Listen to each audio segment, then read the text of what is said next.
Yeah. Hi. You can hear me? Yes. Okay. Hi. Hi. Can you say your name again? Dia. Dia. Hi, Dia. Hi. I was wondering when there's a sense that you're one with everything, or what I've been noticing a lot is like when you're moving your hands, I feel the rhythm of your hands moving inside of me. And obviously that, well, I don't know if I'd love to hear your explanation of that. Beautiful.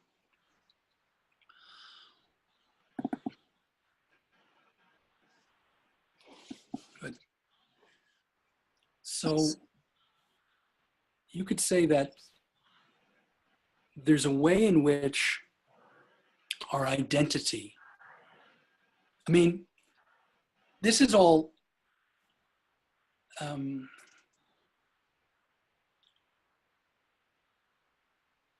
this is all a kind of arbitrary way of describing things, but it's very, very useful. So I'll use the most useful way I can talk about this. I'm not saying that language captures it, but you could say there's a way in which our identity is threefold. In one sense, what I just pointed to was the ground, which is unfindable and is the basis for all awareness. It's that which is aware of everything. It's ourselves as the awareness of everything. And that's like a fundamental level of identity. Also, arising in that is all this phenomenal appearance that we are. There's the sense of the body and a person who's thinking and all of that, right? But that sense of the body and the sense of thinking and, you know, a person who is here is in a larger field. You can call it an energetic field. I mean, in the traditional teachings, let's say, of Shaivism in India, the language that, you know, a lot of people are familiar with is Shiva and Shakti. That Shiva is basically, in this sense, the light of awareness that we just described, unmoving, unchanging. It's always there. But the Shakti, or the energy, that is the goddess, that is his other half, that is his eternal marriage partner, always, you know, using that kind of mythological language, is all of phenomenality, all of life. Everything that is arising in consciousness, you could say. So there's consciousness, and then there's what's arising in consciousness. And we share in our identity, we are consciousness, and we are also the field in which everything arises in consciousness. But we usually don't, or you could say, when we experience ourselves as something like that, it's grace, because usually we are, you could say, feeling separate from everything else that's phenomenal. Other people, other objects, there's like us, and then there's the world. But once consciousness is pointed out, so that we're not identifying with the body for a bit, when attention is brought to that which transcends the body, all of phenomenality, in other words, the world and our experience of the world and our experience of the body and sensations, are seen to be non-different, non-separate, because they're all arising in consciousness. And then the sensation can actually begin that our separateness starts to dissolve.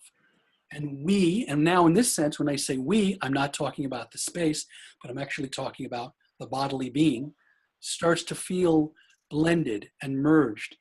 It's relaxed into the interdependent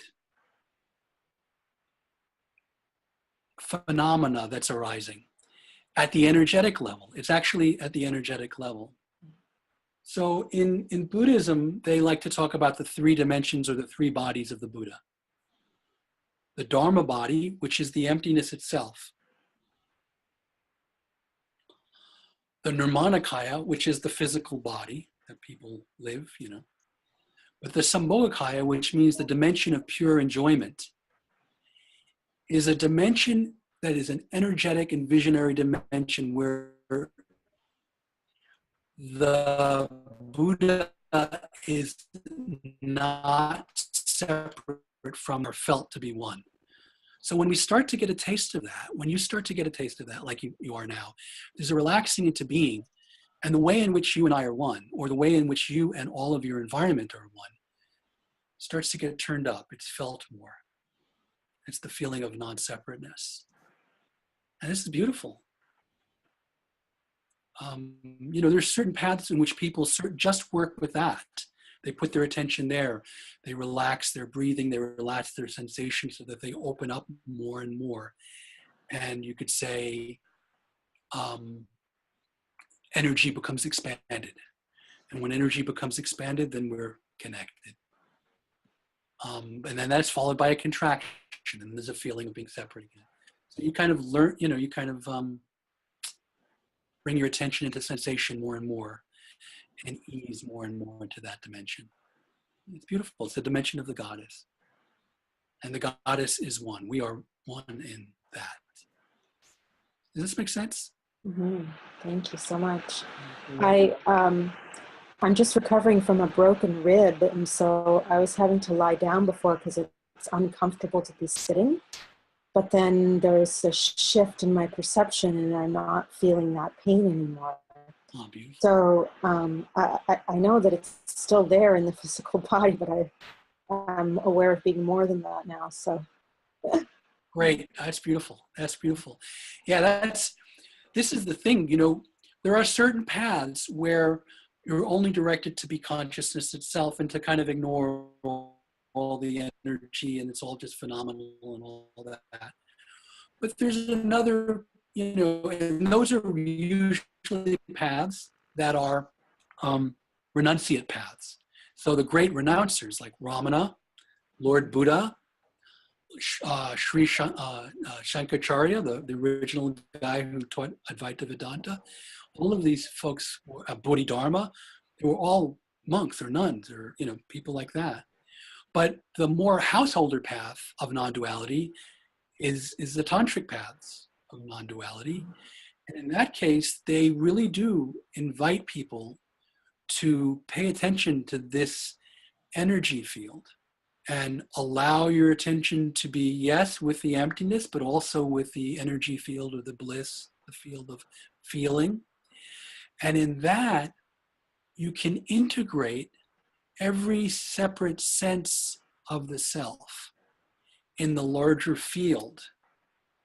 And so the pressures become equalized. It's like, okay, I still have a sense of my pain, or this can happen with emotional feelings too, emotional pain. Oh, I feel loneliness. So a tantric approach is like, okay, feel the loneliness, also feel your body, also feel the room. And it becomes easier if you're able to be in the space of emptiness as well, because you have the largest container to hold those sensations. So that's beautiful. So your sense of pain is being integrated into the larger field, and then the perspective is different. And that's great. thank you so much. Oh, you're so welcome. Thank you, Thea. Thank you.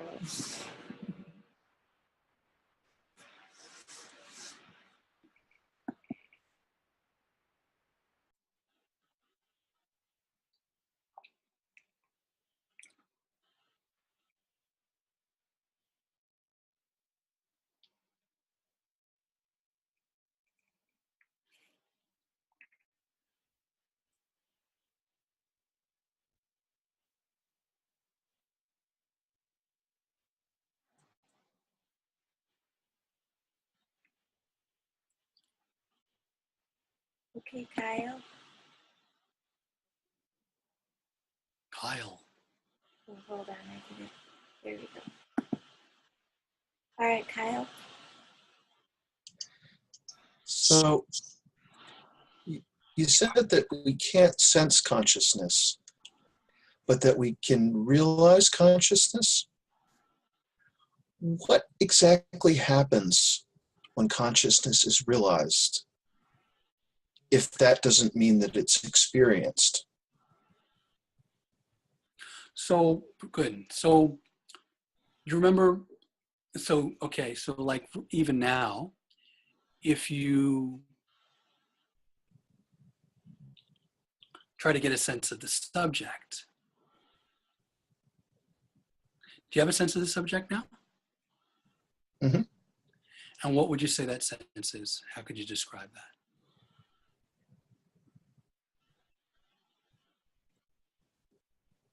What word would you just give it a word? What word would you say? Intensity? Intensity, beautiful. So you're aware of this intensity, are you not? Mm-hmm. So in that sense, the intensity is an object to you. You're aware of it. And so you're not the intensity. You're aware of the intensity. Mm-hmm. So this is what happens. What this is actually the dimension of, you could say the aspect of mind when I mentioned before, like the noticer or the discriminator. That's like the most subtle. There's like attention, which is very, very subtle.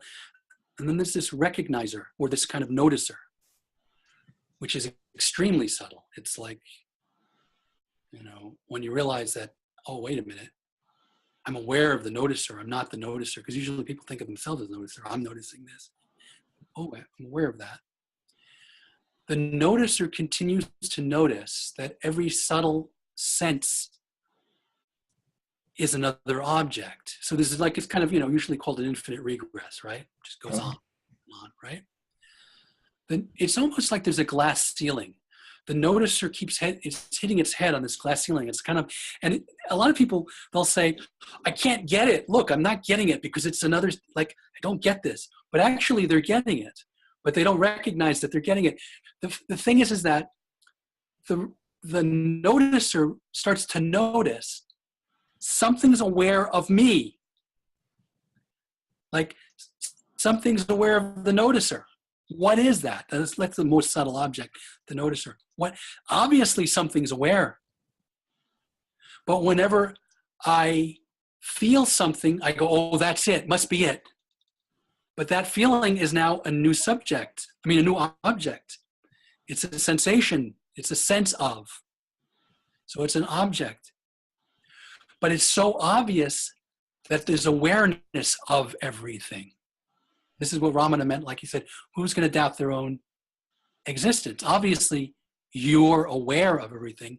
The you that is aware of everything, including thought, including the sense of me or I amness, including the noticer, that one that is aware of that you that is aware of that is never able to be experienced, but is able to be recognized like, obviously, I'm awareness. And awareness is like yellowness or blueness, but it doesn't adhere to something. It's like painting yellow paint in the sky. The yellowness is on the sky. There's a lot of metaphors for this about, empty sky, no self, emptiness, because it's beyond.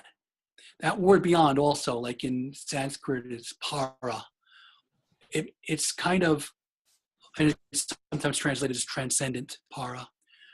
It's like it's like a different category, but we use words. So usually para is tacked on. Para or maha, which is profound or great, is tacked on to other phrases, but to say that it's not that. So it's peace, but it's not exactly peace because it's beyond. It's para or transcendental peace or transcendental being. It's not exactly being because you don't get to experience it like you would any other being. So words, you know, there's a saying in Buddhism that about this, even the Buddhist tongue is clumsy. Mhm. It's like, you can just keep pointing to it. But there's a recognition, because it's like the noticer notices, like, aha, there's awareness of everything. And there ain't no way, because it's what I am. And I don't know what I am. I just know it's luminous. I don't know what I am as an object. I can't know. This is sometimes called no mind or divine ignorance, depending on the traditions. I don't know what I am because I'm not the object of my own knowledge. It's a bit like if you were born, or your whole life you had a miner's hat with the light on it. And every time you tried to look for that light, you didn't, I'm never going to see the light, but obviously I can see things in front of me. So I know, and you talk about the light and people go, well, what light are you talking about? Can you see it? No. Of course, we got mirrors, so that metaphor doesn't work. But I mean, otherwise it would be like that. The light of consciousness is exactly that way. It's realized, it's recognized, it's never experienced as an object, you could say. If you want to use the word experience, then you have to modify what that means. You have to call it para, transcendental experience. You have to, or if you want to do that. But it's a way of modifying it. Somehow all of these words, we've heard them so much that what they actually are trying to point to sometimes gets lost. We rarefy them into things again. It's actually like the awareness that you never get to experience as an object, but is obviously there because there's awareness of everything. You are aware of everything. The thing is there's no necessary you as awareness.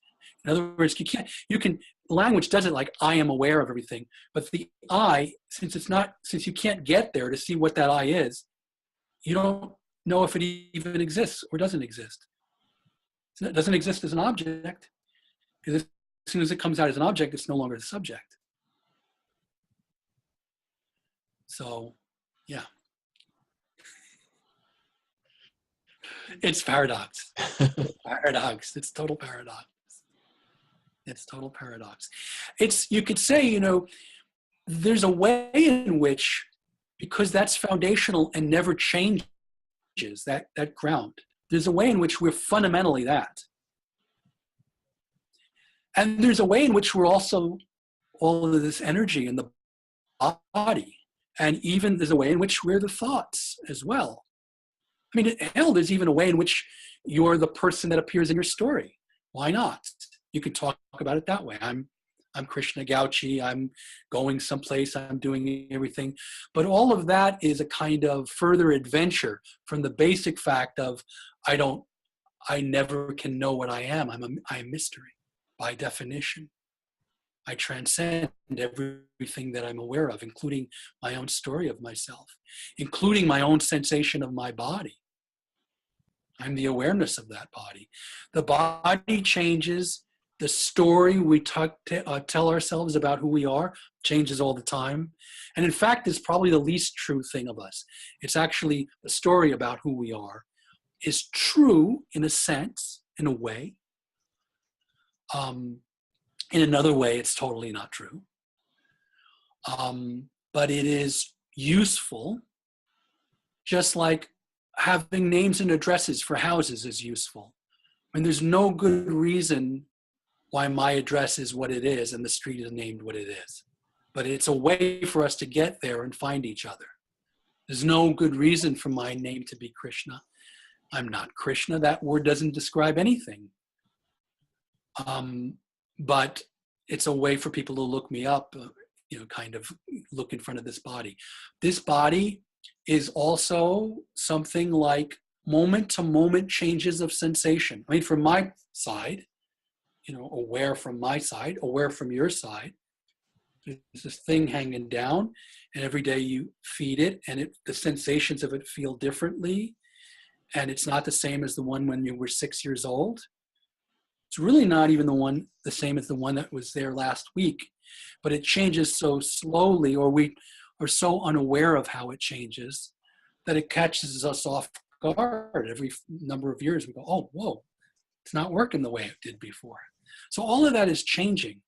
So most fundamentally, we are consciousness itself, which is not a thing that we know. So most fundamentally, we are that which we don't know.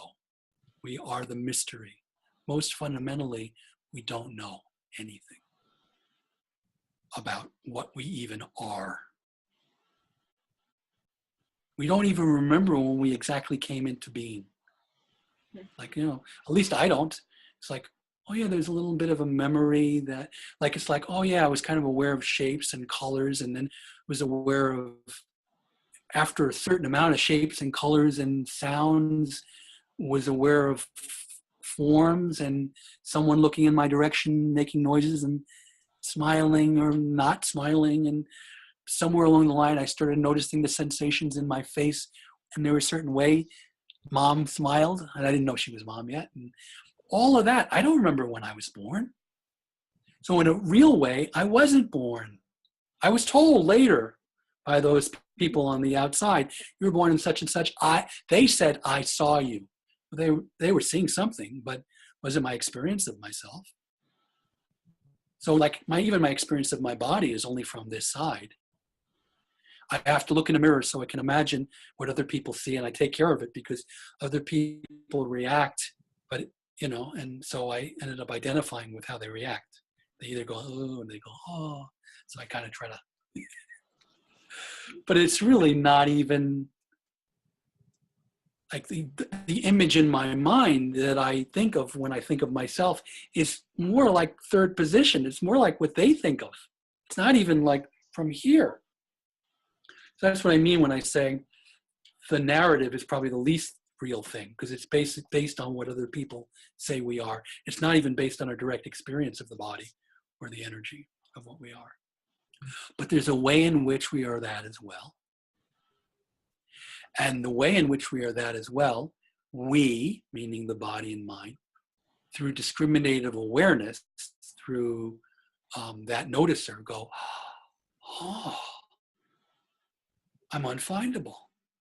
Awareness. I'm unfindable awareness. Basically, I'm unfindable awareness. And that recognition trickles down, relaxes the body, relaxes the mind. And then when there's like, okay, there's a way in which I'm all of that, there's a relaxation into the way in which we're all that. That's like embodiment. Like, I'm this too. And then there's a feeling of transmission, grace, Shakti begins to happen because it all loosens up. We have a lighter relationship to our stories about who we are, and a lighter relationship even to the sensations that we experience moment by moment, even to the emotions we have moment by moment. It's a weird thing because we actually end up allowing ourselves to be them more fully. There's a kind of leaning into feeling. And that's what embodiment is, really, embodied realization. Why? It's a lot of words. How's that for you? How's that landed in you? Yeah. It's definitely where I'm at right now. And it almost sounds like it's that the beating the head up against the glass ceiling is like identification kind of getting worn out and giving up, like consciousness giving up on identification and sort of letting go into the mystery of itself, and that's the realization when it really kind of lets go. Yeah, and it's like to really be to honor that whole process is really important. So it is not, as many people think, that people are not getting it. That's the most common one with pointing out instructions, because when they find the infinite regress, they go, I'm not getting it. I'm not, or they look for themselves, I can't find it. That's actually finding. And the noticing of like, wait, no matter what, it's another that is a kind of recognition. That's a kind of realization. It's not like, oh, therefore I'll just stop. But it's also not, oh, I'm just still a seeker. It's not that either. No. You know, it's you know, the continuous curiosity. You know, kind of like when you're a little kid and you lose a tooth and your tongue can't help but go find that place where the tooth is missing. It's sort of like that, you know, it's like, wait a minute. This is so mind-blowing. Wait, where am I? Again and again. And there's a freeing of an energy that's usually bound up in our sense of who we are when we kind of, you could say, remind it's actually the body mind, remind the body mind that you're not actually findable, and you're certainly not the stories that you tell yourself, at least not exclusively. There's a way in which you are, but not exclusively. It's very similar to what Dia was saying when she said, you know, I have a pain, but now I'm more than that. I'm this larger field. So the recontextualization is what liberation is in a certain sense. It isn't like, oh, I have no more suffering, or no more sadness, or no more, no suffering in the rib. But you're not just reduced to that. And strangely enough, if you're feeling the field, you can let yourself actually feel the individual things in the field more. Because usually when we feel ourselves not being the whole field, or we're not, let's put it this way, when we are more contracted and I'm this and I'm not that, then this is painful. So I want to really kind of numb to it, avoid it, not pay attention to it. And the irony is, by tapping into the way in which you are transcendent to the body, you can then allow yourself to relax into the fields. Like, you know, the first set of identity, which I like to call transcendental divine identity, that consciousness itself. And then you can actually relax into your energetic presence identity, which is the feeling sense of the whole.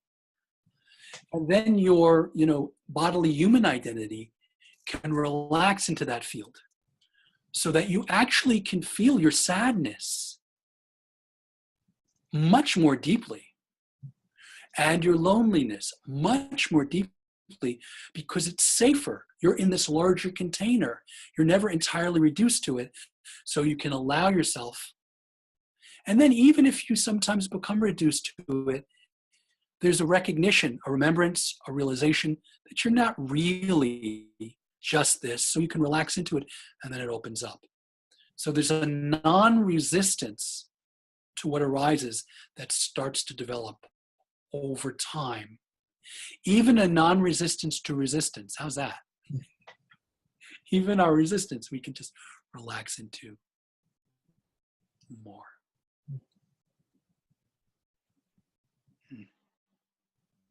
How's that landing in you, Kyle? Yeah. I feel it. Very good. Thank you. Oh, thank you. Very good.